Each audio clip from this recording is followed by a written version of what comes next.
Tormenta de Humo Podcast.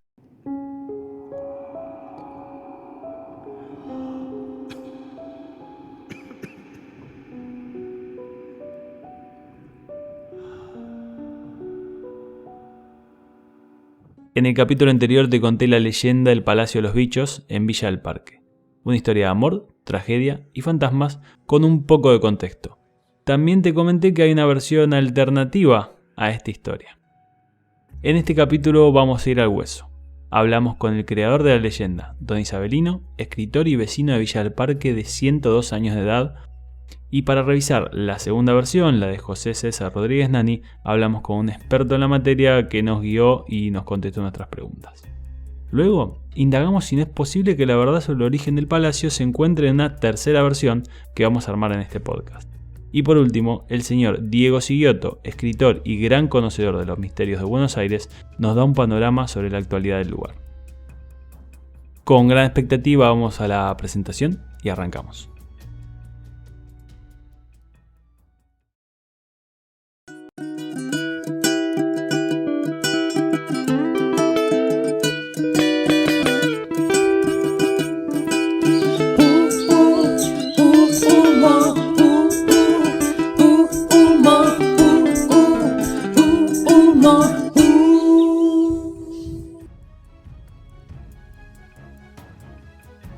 Bueno, antes de analizar la leyenda y contrastar con algunos otros datos, intenté hablar directamente con su creador Isabelino, al que ya mencioné varias veces. Escritor historiador, vecino de toda la vida de Villa del Parque y a partir de esta entrevista, amigo mío, accedí a él a través de su hija Celina, que me atendió muy amablemente mi pedido y a la cual agradezco enormemente su predisposición. Sin más, les dejo un resumen de lo que pude hablar con él. Un detalle de color, Isabelino tiene 102 años, sí, 102, y seguramente si no te lo cuento no te das cuenta, porque está impecable. Disculpen la calidad de sonido, pero todo fue grabado con celular. Nota del editor. Lo que van a escuchar ahora son los recortes de una entrevista que le hice a Isabelino Espinosa que dura aproximadamente una media hora. Precisamente por ser recortes, van a notar que quizás algunas preguntas y algunas respuestas pueden sonar un poco extrañas o sacadas de contexto. En particular me gustaría aclarar que cuando él habla de una empleada doméstica, en realidad no es parte de la leyenda, sino que es una persona que fue empleada para limpiar la casa en los años 30, que Isabelino conoció, y que la misma renunció por haber visto fantasmas y espectros en el palacio. Isabelino, ¿cómo le va? Ahí está. Muy bien, muy bien. Gracias a Dios, muy bien. La historia del Palacio de los Bichos está en un montón de lugares, en internet figura en todos lados, le dedicaron una canción, de hecho, pero mucha gente no sabe que es de usted la historia original, que la escribió usted. Me acostumbré siempre a escribir letra y música de canciones. Por ejemplo, en el barrio me pidieron el himno y si compusiera el himno del barrio, lo hice. Me pidieron que hiciera el escudo del barrio, lo hice. Siempre estuve a merced del deseo de los vecinos y yo lo cumplí. Bueno, lo que decía, ¿usted llegó a conocer a alguno de los protagonistas de la historia? Estaba Ángel, ¿llegó a conocer a alguno, algún familiar o algo? Sí, fue una empleada doméstica que fijó el domicilio en la casa de mis padres. Eso recuerdo. Eso fue en el año 1932. Yo tenía 13 años.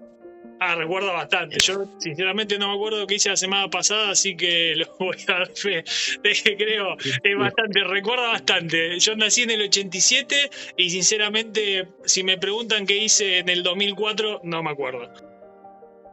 ¿Usted recuerda a Rodríguez? Hay otro historiador también, que también es vecino de Villa del Parque, Rodríguez Nani, tiene un nombre bastante largo, José Luis César Rodríguez Nani. ¿Usted lo recuerda o ya no? La versión de Rodríguez Nani decía que el palacio era o hubiera sido construido para un prostíbulo de principio de siglo. Claro, pues él contaba cosas que no habían sucedido y que yo sabía que sí, o a la inversa. Y bueno, teníamos esa disputa de que uno pensaba de una manera y el otro de otra. Sí, bueno. Yo soy muy cuidadoso en eso de contar historias, no quiero inventar nada y quiero que me crean porque digo la verdad, bueno o malo para mí. Eso del prostíbulo es un invento. No tiene sentido. Que ni el que lo escribió lo cree. Es todo mentira. Y nada, yo no sé si usted me quiere hacer algún comentario. Me encantaría que me haga algo que le haya quedado a la historia. Algo que diga, esto tengo ganas de contarlo. O me quedó y nunca me lo preguntaron. ¿Qué es lo que nunca le preguntaron? Porque tengo ganas de contar esto sobre la historia. Lo que yo, no sé si lo saben todos, el accidente que tuvo la pareja. Sí. Antes había 4 vías. Sí. La 4 era la última, cerca del castillo. Allí donde ocurrió el accidente. Que ellos, la pareja iba a trasladarse al otro lado de la vía para subirse al auto. Y los agarró ahí en la vía 4. Sí, de hecho, en la historia que usted escribe hay 2 versiones. Una que es que el chofer lo esperaban del otro lado. Y hay otra versión que dice que los agarra con carro y todo, ¿puede ser? No llegaron, lamentablemente. Hoy que hay tantos edificios y llama la atención, me imagino aquella época, en el medio de la nada, una casa gigante con cosas que tiran fuego, debía ser algo muy, muy llamativo. Sí, totalmente. Era el único edificio de categoría que había en el bar. Sí, era admirado por todos. Es tremendo. Sigue siendo algo que llama la atención y que de hecho tiene un nivel y se nota que han empeñado tanto esfuerzo y dinero en la construcción que sigue hoy en día llamando la atención. Uno lo ve y dice, ¿esto de dónde salió? Imagínate un barrio de todas casas bajas. Todas. Sí. Portentoso. Llamaba la atención. A partir de los papeles cuesta rastrear al dueño, más allá de su historia, y obviamente le creo, pero no quedó ningún registro de diario, nada. Es muy raro eso, y creo que la casa tiene, y va a tener siempre ese tono de misterio, ¿no? Como que bueno, es misteriosa esa casa, y es extraña, la verdad que, y eso no se va a ir nunca. Es tremendo. Muy bien. Muy bien. Isabelino, no le quiero robar más tiempo. Le agradezco enormemente. La verdad que usted tiene un nivel de energía admirable. Y nada, y le agradezco también mucho a su hija, Celina. Mil gracias. Mil gracias por el tiempo. Y va a ver que lo voy a hacer quedar bien, ¿eh? No, yo te puedo asegurar que lo que está escrito es real. Por último, les dejo una anécdota que me contó Isabelino sobre un episodio un poco extraño que le ocurrió a él mismo cuando fue a visitar el palacio. Fuimos a sacar fotos. Para un artículo en un diario, sí, creo que para La Voz del Parque. Sí. Había El Eco del Parque y La Voz del Parque. Dos periódicos barriales. Dos periódicos del barrio. Y fuimos a registrar eso. Se nos veló los rollos en esa época. Una cosa imposible, no se puede creer, pero ocurrió.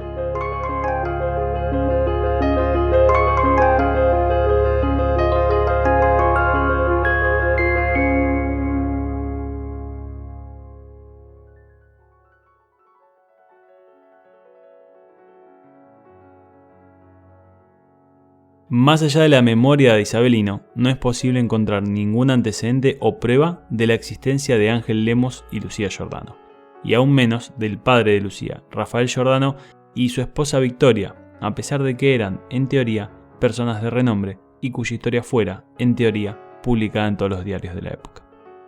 Es razonable pensar que gran parte de lo ocurrido en aquel momento no haya sido documentado o que dicha documentación se haya extraviado o directamente desaparecido. pero al mismo tiempo resulta llamativo que personajes relevantes y con mucho dinero, como aparentemente fue el caso, no quedaran registrados de alguna manera. Una historia con características similares ocurrió en una mansión de Barracas conocida como la Casa de los Leones, propiedad de Eustoquio Díaz Vélez hijo.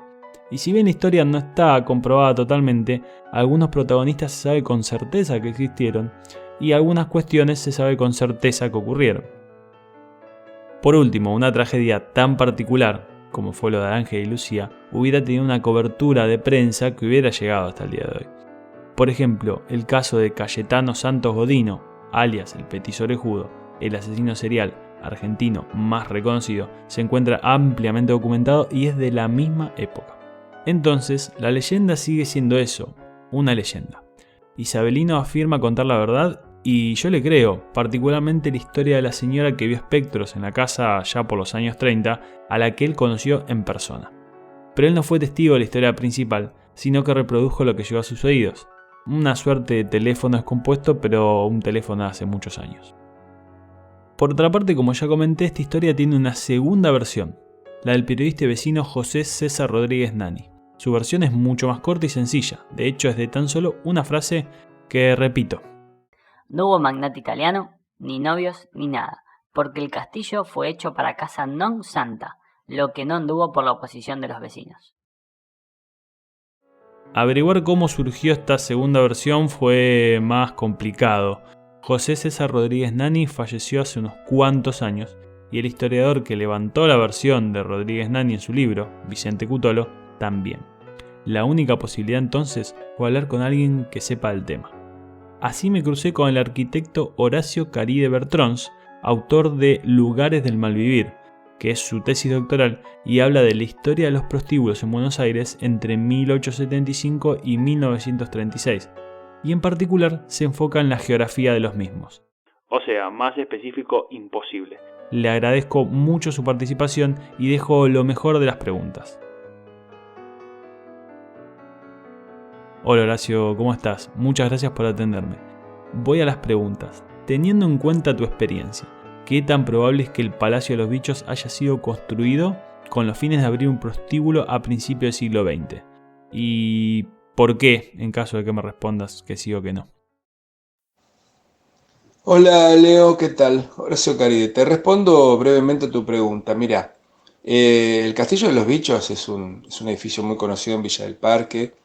Más allá de las leyendas urbanas que se tejen a su alrededor, se trata de un palacete implantado en una zona bastante rural o semirural, que podía ser en esa época una zona de chacras, una zona de quintas, bien en las afueras de Buenos Aires.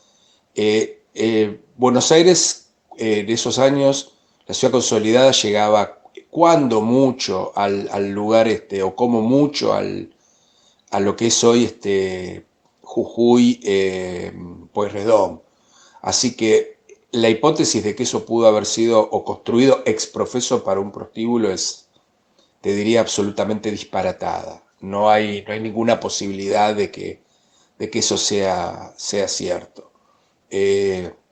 Hacer un edificio de esa magnitud en un lugar semirural es sencillamente un disparate. Usos posteriores desconozco, pero la intención original del edificio es una excéntrica casa alejada de Buenos Aires, como tantas otras se hicieron. Segunda pregunta, y es para entender un poco más. ¿Dónde se concentraba la prostitución en aquella época? ¿Había prostíbulos lujosos o palacios de este estilo que se dedicaran a eso? Sí, la prostitución, como te decía, en esos años estaba en el centro. Había, sí, prostíbulos de cierto lujo sobre la calle Corrientes en ese entonces. El año que termina la prostitución regulada es el mismo año que se empieza a abrir la calle Corrientes para convertirla a la avenida y empieza la construcción del obelisco simultáneamente. Es el año 1936, pasa todo en ese mismo año. Sí, había pero de ninguna manera de esas características. Estaban disimulados entre otras construcciones de la ciudad consolidada, no había muchas variantes, había algunos muy lujosos, sobre todo, ya te digo, en Corrientes, en la calle del Temple, que después fue Viamonte, sobre lo que hoy es en la calle Esmeralda, también, o Lavalle, pero no de esas características, y siempre eran básicamente construcciones de planta baja y alguna de algún piso, ¿no? Pero también después, con los años y por movimiento de las estaciones de tren, no necesariamente del puerto, que no existía, que eso es otro error de interpretación, era más que nada debido al movimiento ferroviario, en una estación central que estaba al lado de lo que hoy es la Casa de Gobierno, y la estación del Ferrocarril Oeste, que es lo que hoy es Plaza Lavalle, y exactamente donde hoy está el Teatro Colón. Ahí estaba la estación del Parque, que se llamaba. Entre esas dos estaciones se dio la concentración más alta de prostíbulos, porque venían bajaban de un tren y iban a otro, ¿no? La población básicamente masculina se dio, ahí se daban las zonas de concentración más de actividades más marginales de la ciudad, y pegado a la Casa de Gobierno, así que imagínate de lo que estamos hablando, ¿no? ¿Qué podías esperar para un lugar tan rural como podía ser Villa del Parque en ese momento? Que apenas empezaba a lotear en esos años. Eso es más o menos la respuesta a tu pregunta, creo.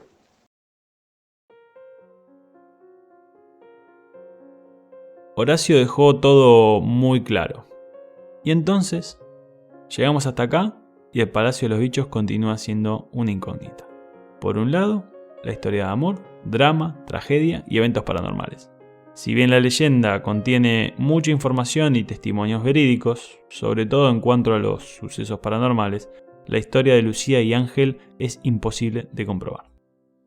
Por otro lado, hay una explicación mundana de que el lugar era un prostíbulo, pero la charla que tuvimos con el arquitecto Caride nos demostró que esa teoría es prácticamente imposible. ¿En qué quedamos entonces? Bueno, en esta línea de ir a la fuente, si queremos saber de quién fue el palacio, vamos a la fuente, el catastro de la ciudad de Buenos Aires. Entonces, para este final queda la investigación que hicimos, y digo hicimos y no hice porque esta tarea fue en conjunto con Ezequiel Rizzo, arquitecto que trabajó en el gobierno de la ciudad de Buenos Aires y sobre todo un gran amigo. Consultamos el catastro de la ciudad, hubo un informe de dominio de acceso público, y los registros disponibles muestran como primer dueño a la Sociedad Argentina de Edificación Sociedad Anónima, aunque no indica el año en que empezó a ser el dueño. A partir de ahí me puse a googlear. En un trabajo sobre la historia del Banco Español del Río de la Plata, el que hoy es Banco Santander, realizado por la Universidad de San Martín, se cuenta lo siguiente. Además de las actividades económicas mencionadas, registramos la conformación de dos empresas constructoras, una al inicio del periodo estudiado, la Constructora Argentina, en 1887, dedicada a la adquisición de terrenos, construcción y mejora de edificios. La segunda, llamada la Sociedad Argentina de Edificación, se creó en 1913, y su directorio estuvo integrado por el médico José González Pellicer y por diferentes directores del BERP, Banco Español del Río de la Plata. Es decir, según el catastro, el primer dueño fue una sociedad anónima precisamente dedicada a la compra de terrenos, financiación, construcción y mejora de inmuebles. Se trataba de una compañía de gran envergadura vinculada a los mismos accionistas del histórico Banco Español del Río de la Plata, todos ellos obviamente españoles. Entre otras cosas, esta empresa fue la desarrolladora de Las Cinco Esquinas en Elcano y Álvarez Thomas. Simplemente googleando el nombre Sociedad Argentina de Edificación pueden hallarse en subasta de numismática. Numismática se le llama a la colección de monedas, billetes, fichas, medallas y cosas por el estilo. Antiguos bonos impresos que la misma emitía para financiar sus operaciones, lo que quiere decir que era una empresa de un tamaño considerable. En el tercer censo nacional de 1914 se registraron 11 sociedades de préstamos, construcciones y compra-venta de inmuebles, que reúnen el 14% del total del capital emitido por todas las sociedades anónimas, ¿Qué quiere decir esto? Que era una actividad común y que estaba creciendo mucho en aquella época. Si bien el trabajo que mencioné afirma que esta sociedad fue creada en 1913, en un boletín oficial del año 1978 que encontré googleando, figuran los edictos mediante la cual la compañía modifica estatutos y denominación, supongo que para adecuarse a leyes de ese momento, y especifica duración 99 años, contados desde el 19 del 12 de 1907, que parecería ser la fecha original de creación. Nunca dejo de sorprenderme de lo que se puede encontrar googleando si pasas a la segunda página de resultados. Nunca. Entonces, haya sido fundada en 1907 o en 1913, parece ser que esta sociedad al menos construyó o financió el edificio. Lo más probable es que haya prestado dinero a quien lo construyera y esa persona no haya podido pagar la hipoteca, por lo que la sociedad se quedó con el inmueble. Otra posibilidad es que simplemente lo haya construido y luego se lo quedara. Pero la primera es más probable. El palacio es una edificación tan particular que no se me ocurre que una empresa lo haya levantado así sin más para vendérselo a cualquiera. Me resulta más lógico que un particular lo haya construido a su gusto, un gusto bastante raro por cierto, accediendo para ello a una hipoteca que después no pudo cubrir. Sea como haya sido, en los registros públicos esta sociedad es el primer dueño. Su segundo dueño a partir de 1939 fue Gentil Simboul Jerusalemi Alianac, nunca un Pedro Gómez, quien fue turnándose la titularidad con otras personas hasta que en el año 1977 pasó a manos del apellido Milstein. Luego de ello, en 1903, pasó a manos de una persona de apellido Pereira. No pongo los nombres completos porque no vienen al caso, sinceramente. Durante aquellos años, sin mucho por destacar, es probable que la casa haya tenido ocupantes de forma irregular, ya que en los años 80 Rodríguez Nani tuvo la intención de convertirlo en un museo del barrio. No lo logró, pero si al menos lo intentó, probablemente el lugar mostrara algún tipo de abandono. En la actualidad, dentro del edificio funciona Le Chateau Spa y el Castillo Lofts, ambos con publicidad online, pudiendo observarse claramente cómo la denominación del castillo quedó asociada a la construcción. Una curiosidad, según el informe del gobierno de la Ciudad de Buenos Aires, el nombre popular del lugar es el Castillito de los Bichos, usando el diminutivo que no se aplica en otros casos. ¿Es importante este dato? La verdad que no, seguimos. Cabe destacar que los bichos, las gárgolas y los dragones de material que le dan el nombre al lugar no están más, y que el edificio se acondicionó a las normas de construcción actuales, lo que puede verse desde afuera del mismo con la incorporación de un ascensor, entre otras mejoras. No hablé con los ocupantes o dueños actuales, pero sí con alguien que lo hizo. Diego Sigiotto, periodista, autor de 6 libros sobre la historia de Buenos Aires, especialista en la ciudad y en sus historias, y además gerente de Sigiotto Viajes, una empresa de turismo con unos tours muy particulares que recomiendo tomar. Lo mejor de esta entrevista, a continuación. Mil gracias, Diego, por participar. Es un placer enorme que participes de mi podcast. En primer lugar, te quería preguntar, ¿cómo llegaste al palacio y a la leyenda? ¿Conoces alguna versión alternativa? Hola, soy Diego Sigiotto, soy escritor e historiador sobre la ciudad de Buenos Aires. Escribí 2 libros llamados Buenos Aires Misteriosa. En la primera edición, en el primer tomo, mejor dicho, hablo de leyendas urbanas e historias de crímenes en la ciudad de Buenos Aires. Justamente una de esas historias es la del famoso Palacio de los Bichos de Villa del Parque. ¿Cómo llegué a ella? Bueno, es una historia que se viene contando boca a boca hace años y era inevitable no ponerla en el libro. El tema es que te encontrás con poca información real sobre esa historia. Yo lo que trato de hacer es contar la leyenda urbana y después buscaré la explicación más racional o la historia real de los participantes de esa leyenda. En este caso, bueno, no fue imposible llegar a la verdad.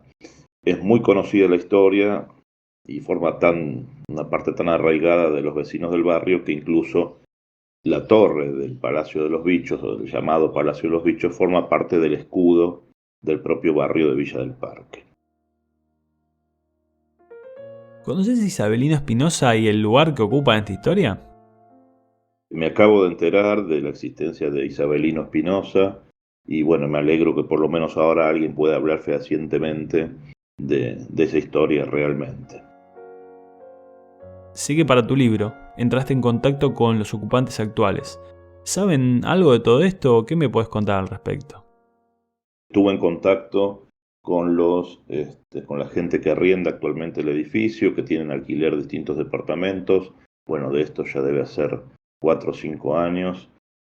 Obviamente, en ningún momento me manifestaron que ahí se ven fantasmas, ni ruidos de cadenas. Vaya a saber por qué extraña razón siempre que se habla de fantasmas se sienten cadenas que circulan como si fueran fantasmas de una mazmorra en un castillo medieval en Europa. Pero bueno, es algo que se repite. También se dice lo mismo en la famosa Casa de los Leones del barrio de Barracas, que se escuchan ruidos de cadenas arrastrándose por la noche. Acá tampoco había esclavos del siglo XVIII, prisioneros, como para que pudiera haber cadenas que se arrastraran.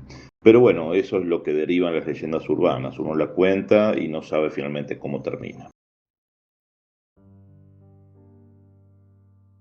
A esta altura indagué y pregunté lo suficiente como para parar.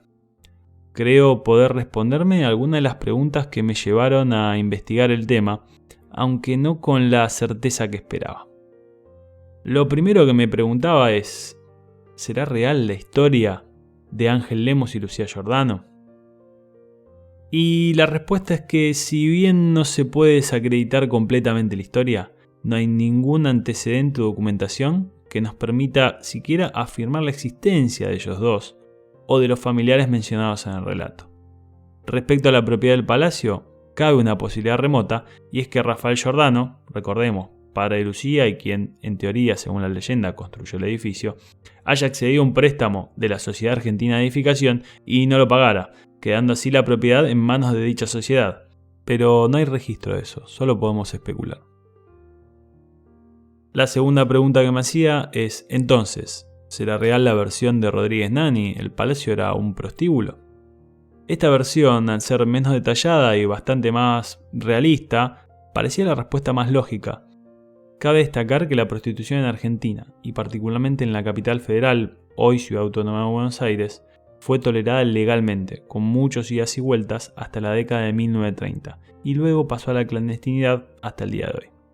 Sin embargo, por lo que hablamos con el arquitecto Horacio Caride, esta teoría es casi imposible, aún más imposible que la anterior. Tercera pregunta que me hago, ¿y entonces qué fue lo que pasó? ¿De dónde salió el palacio?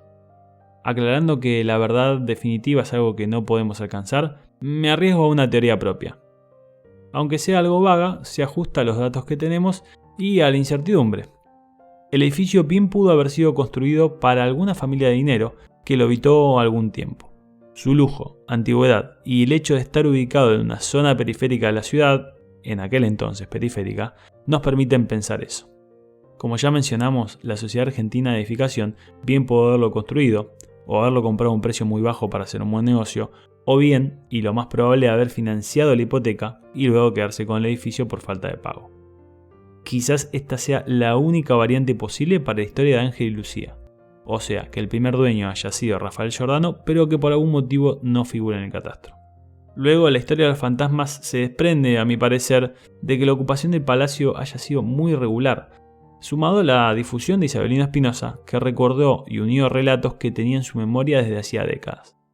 Recordemos que en épocas donde no existía ni siquiera la televisión y la lectura no era tan común, los relatos orales y el boca en boca formaban una parte fundamental de la cultura popular. La cuestión de los fantasmas en sí queda en cada uno. Yo particularmente no voy a ir a averiguar si existen o no. Y respecto a ello, solo quedan los testimonios recogidos por Isabelino en su leyenda. Y así termina la historia de la leyenda del Palacio de los Bichos. Un fragmento de la historia de un barrio que probablemente tenga mucho más para contar. Y colorín colorado, este humo se ha disipado, aunque no del todo.